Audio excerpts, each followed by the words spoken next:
ओम नमः शिवाय, जय महाकाल। हम सबको पता है कि कल है शुक्रवार की पंचमी तिथि का बहुत ही प्यारा सा दिन और ये वही दिन है जिस दिन हमें हरी चूड़ियों से उपाय को करना होता है। और ये आखिर ओम नमः शिवाय, जय महाकाल। हम सबको पता है कि कल है शुक्रवार को पड़ने वाली पंचमी तिथि का बहुत ही पावन सा दिन है ना। और ये वही दिन है जिस दिन हमें हरी चूड़ियों का इस्तेमाल करना चाहिए। साथ ही साथ हमें गन्ने का रस भी इस्तेमाल करना चाहिए, ठीक है, जिससे हमारे घर में हमेशा माँ लक्ष्मी की कृपा बनी रहे।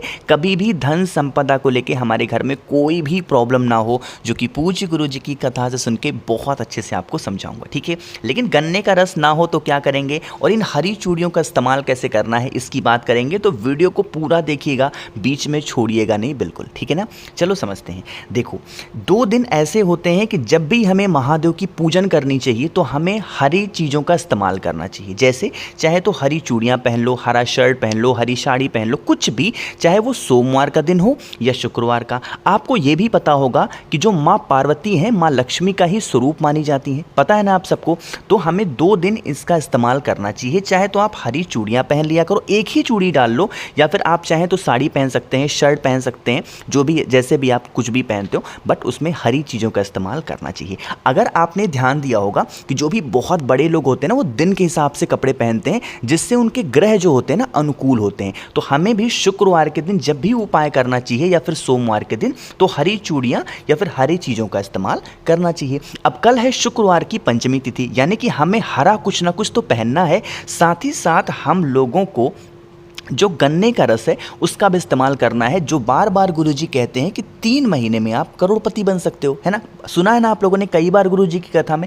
लेकिन लोग गलतियां कहाँ करते हैं गन्ने के रस में। जानबूझ करके मैंने ऐसी फोटो लगाई है जिसमें अदरक भी दिख रहा है, जिसमें नींबू भी दिख रहा है। लोग क्या करते हैं, गन्ने की शॉप पे जाएंगे, दुकान पे जाएंगे, उनसे कहेंगे भैया 2 गिलास गन्ने का जूस दे दो। अब वो उसमें पालक पीस रहा है, वो उसमें नींबू डाल रहा है, वो उसमें अदरक डाल रहा है, वो उसमें पुदीना डाल, सब ना। ऐसी चीज़ें महादेव को, या फिर आप कभी भी पूजन करने के लिए जा रहे हो, इन सभी चीज़ों को मिक्स करके समर्पित करोगे तो इसका हमें दोष लगता है। उपाय कर रहे हो पैसे के लिए, धन संपदा के लिए, और इसका रिजल्ट आपको उल्टा मिलेगा, कर्ज बढ़ते चले जाएंगे, दोष लग जाएगा आपको, है ना। ऐसी गलती मत किया करो। कभी भी आप जाओ गन्ने के वाला उपाय करने के लिए, उनसे कहना भैया हमें पूजा करनी है, आप हमें सादा सा बना करके दे दो, अलग सा दे दो, 5 रुपये एक्स्ट्रा ले लेना, लेकिन उसमें कुछ डालो नहीं, ना बर्फ ना कुछ ना कुछ, ठीक है। सादा सा गन्ने का रस लेना। अब अगर गन्ने का रस नहीं मिलता है तो आप देसी चीज़ों का इस्तेमाल कर सकते हैं। जैसे हम सभी के घरों में गुड़ होता है, गुड़ को थोड़ी देर पानी में भिगा दो और अपने हाथों से अच्छे तरीके से मल दो, रगड़ दो, तो गुड़ के पानी का जो कलर होगा ऐसा आ जाएगा। चाहे तो गन्ने का रस ले लो या ये ले लो। गलतियां एक और लोग करते हैं, क्या करते हैं, तुलसी माता के पौधे में डालना है, सुबह का टाइम डाला जाता है, शाम को नहीं, सुबह डाला जाता है ना। तो लोग क्या करते हैं, जो ग्लास में गन्ने का रस होता है या फिर जिस पात्र में आपने गुड़ के पानी को इकट्ठा किया है उसी पात्र से डाल देते हैं। अरे ऐसी गलती मत किया करो। आपको सबसे पहले अपने हाथों में उस चीज़ को डालना है। जैसे यहाँ पे देखो चढ़ा, ऐसे आज वो हो रहा है ना कि नदी में जब हम लोग करते हैं, तो आपको इसी तरीके से अपने दाहिने हाथ में चाहे तो गन्ने का रस या फिर गुड़ का पानी डालना है और उसके बाद उसे माता तुलसी के पौधे में समर्पित करना चाहिए। बहुत ही थोड़ा थोड़ा करके 7 बार समर्पित करोगे और अपना नाम और गोत्र बोलोगे, ठीक है। बहुत ज़्यादा नहीं, थोड़ा थोड़ा करके समर्पित कर देना। जो भी व्यक्ति पंचमी तिथि को गुड़ का पानी या फिर गन्ने का रस तुलसी माता के पौधे में समर्पित कर देता है, उनके घर में कभी धन को लेकर कोई प्रॉब्लम नहीं होती, हमेशा माता लक्ष्मी का वास बना होता है। तो मुझे पूरी उम्मीद है कि इस वीडियो में आपको ये ज़रूर पता चल गया होगा कि अभी तक आप इस पंचमी तिथि पे जो उपाय करते थे उसमें आप कौन कौन सी गलतियाँ करते थे। मैं बार बार आपसे कहता हूँ, लेकिन आप लोग वीडियो पूरा देखते नहीं हो, इसलिए आप बहुत सारी गलतियां कर बैठते हो, ठीक है। और जाने अनजाने में फिर आपको दोष लग जाता है। फिर कहते हो भैया इतने उपाय कर रहे हैं, इतने उपाय कर रहे हैं, भगवान नहीं सुन रहे। अरे जब गलत कर रहे हो तो कैसे सुन लेंगे, है ना। समझ रहे हो ना बात को। चलो, पहले उपाय की बात समझ में आ गई है। आगे बढ़ते हैं इस वीडियो में। अब हम लोग अपने दूसरे उपाय की तरफ, जो कि हमें ज़रूर करना चाहिए, और यह उपाय होगा इच्छा पूर्ति के लिए। बहुत दिनों से परेशान चल रहे हो, सब कुछ करके देख लिया ना, तो इस उपाय को करके देखेंगे, है ना। थोड़ा डिफरेंट है, अलग है, समझेंगे। स्क्रीन पर आपको बेलपत्र दिख रही है, तो एक बेलपत्र लेनी होगी, बहुत प्यारी सी, बहुत सुंदर सी, ठीक है। ले लिया। एक तांबे का लोटा लेना जिसमें जल भरना। अपने घर से जो बेलपत्र है इस कलश के अंदर नहीं डालना। अब जो बताऊंगा वो मेरी बात सुनना। यहाँ पर आपको राइट हैंड दिख रहा होगा, दाहिना हाथ दिख रहा होगा, है ना। सबसे पहले जो मैंने आपको बेलपत्र दिखाई है, उस बेलपत्र को कुछ इस तरीके से रखेंगे ताकि, 1 मिनट मैं बना ही देता हूँ, कि जो आपकी बड़ी पत्ती है ना वो इस वाली उंगली को टच होनी चाहिए, और जो छोटी छोटी पत्तियां हैं ना, एक पत्ती होनी चाहिए अंगूठे की तरफ और एक पत्ती इस टाइप होनी चाहिए। यानी इस तरीके से कुछ बेलपत्र को आपको रखना होगा, ठीक है। बेलपत्र को बिल्कुल सीधा सीधा रखना, उल्टा मत रखना। अब इसी बेलपत्र के ऊपर जो मैंने आपको तांबे के लोटे में जल दिखाया ना, उसको भी आपको इसी पात्र के ऊपर इसी बेलपत्र के ऊपर रख लेना, ठीक है। और उसके बाद आपको लेके चले जाना है कहाँ पे, महादेव के शिवलिंग के पास में। सुबह जाना चाहो सुबह जाओ, शाम को जाना चाहो किसी भी दिन किसी भी वक्त जा सकते हैं, कोई दिक्कत नहीं है ना।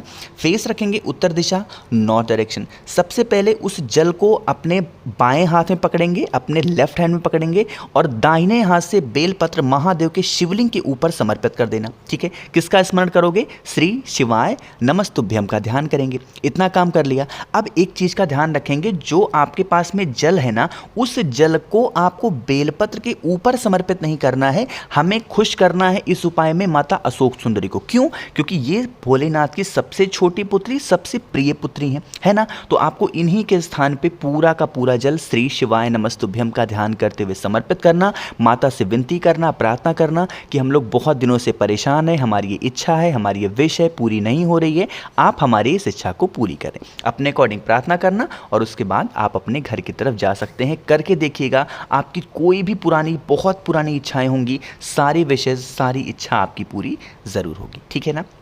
तो 2 उपाय की बात आपको समझ में आ गई होगी। आगे बढ़ते हैं इस वीडियो में हम लोग अपने तीसरे उपाय की तरफ, जो कि हमें दही से करना है। लेकिन उससे पहले जल्दी से वीडियो को लाइक कर दीजिए, और जितने भी भाई बहन इस आवाज़ को पहली बार सुन रहे हैं तो चैनल को सब्सक्राइब करेंगे, ठीक है। सबसे पहले समझते हैं कि इस दही वाले उपाय को करोगे तो आपको फ़ायदा क्या होगा। इसका 2 फ़ायदा होगा। अगर माँ लक्ष्मी का वास आप पे घर में नहीं है तो वो होगा, या फिर आप कर्जे में बहुत डूबे जा रहे हो, बहुत पैसा किसी के बाकी हो, या फिर कोई आपका पैसा वापस नहीं कर रहा है, तो भी इस उपाय को कर सकते हैं, ठीक है। क्या लोगे, आपको दही लेना है थोड़ा सा ज़्यादा मात्रा में। ज़्यादा क्यों लेना है अभी आपको समझ में आएगा। पहले आप ये समझो कि हमें ज़्यादा मात्रा में दही लेना, फिर उसको लेकर के कहाँ जाओगे, वट वृक्ष के नीचे। कोशिश करेंगे शुक्रवार के दिन इस उपाय को करने की, वरना कर दो किसी भी दिन सकते हो, बट कोशिश करेंगे शुक्रवार के दिन उपाय करने की, क्योंकि माँ लक्ष्मी को खुश कर रहे हो तो उन्हीं का दिन होता है शुक्रवार, ठीक है। वट वृक्ष के नीचे जाना, बरगद पेड़ के नीचे जाना, और उसके बाद बरगद पेड़ की ही मिट्टी से एक पार्थिव शिवलिंग का निर्माण करेंगे। सिर्फ ऐसे एक लिंग के फॉर्म में भी आप बना सकते हो, ठीक है। कोई ज़रूर नहीं कि पूरा प्रॉपर जलाधारी वगैरह सब कुछ बनाओ, नहीं, बस एक स्वरूप बना देना महादेव का, है ना। बना दिया आपने, वहीं पे वट वृक्ष की ही जो मिट्टी होगी उसी से। उसके बाद जो कुछ भी आपको चढ़ाना हो, बेलपत्र ले गए हो, धतूरा, दूध, दही, जो कुछ भी है वो सब कुछ समर्पित करना, ठीक है। समर्पित करने के बाद में मैंने आपको बताया है दही। वैसे तो नियम है इस उपाय का कि हमें दही का शिवलिंग बनाना चाहिए। अब दही का शिवलिंग क्या पॉसिबल है बनाना? नहीं पॉसिबल है। तो इसलिए मिट्टी का शिवलिंग बनाओ, और ज़्यादा मात्रा में, जितना ज़्यादा दही आप चढ़ा सकते हो, उतना ज़्यादा दही उस मिट्टी को, जो पार्थिव शिवलिंग बनाया है, पूरा का पूरा सफ़ेद कर देना दही चढ़ा के, ठीक है। इतना कर दिया। उसी दही में से थोड़ा सा दही निकालना, छोटी सी कटोरी में रख लेना, और 1 लोटा जल आपको वहीं पार्थिव शिवलिंग के ऊपर वटकेश्वर महादेव के नाम से, कौन से महादेव? वटकेश्वर महादेव के नाम से समर्पित करना, और वहीं पे वट वृक्ष के नीचे ही इस पार्थिव शिवलिंग का विसर्जन करना। इतना काम कर लिया। अब ये जो आपने यहाँ पे कटोरी में रोका हुआ है दही को, इसको लेके आप अपने घर जाना, और जहाँ पे भी रुपए पैसे रखते हो, उस रुपए पैसे वाली जगह पे आपको क्या करना है, उसी दही की एक छोटी सी बिंदी आपको लगा देनी होगी, बस। और आपको कुछ भी करना नहीं है। करके देखिएगा, हमेशा माँ लक्ष्मी का वास आपके घर में बना रहेगा। कभी भी आपके घर में धन को लेके कोई प्रॉब्लम नहीं हो सकती। समझ में आई बात? चलो, तो यहाँ पे 3 उपाय हो गए हैं। एक आखिरी उपाय की बात कर लेते हैं, जो कि चौथा उपाय है, और यह चौथा उपाय होगा आपकी इच्छा को, कितनी भी पुरानी इच्छा होगी वो सारी पूरी होंगी। बहुत इजी है, बहुत आसान है ना। देखो, जानबूझ करके मैंने यहाँ पे आपके सामने बहुत सारे पेड़ रखे हैं। इसलिए रखा है क्योंकि हमें चाहिए होंगी 5 पत्ती। क्या लोगे? 5 पत्ती। लेकिन वो 5 पत्ती किसी एक पेड़ से नहीं होने चाहिए। 5 पेड़ की 5 पत्तियाँ, यानी कि एक पेड़ से एक पत्ती, दूसरे पेड़ से दूसरी पत्ती, तीसरे पेड़ से तीसरी, चौथे से चौथी, 5वें से 5वें। 5 पेड़ की 5 पत्तियाँ लेना, और उसको लेकर के एक तांबे के लोटे में जल भरना, और इसको लेकर के पहुँच जाओगे महादेव की शिवलिंग के पास में।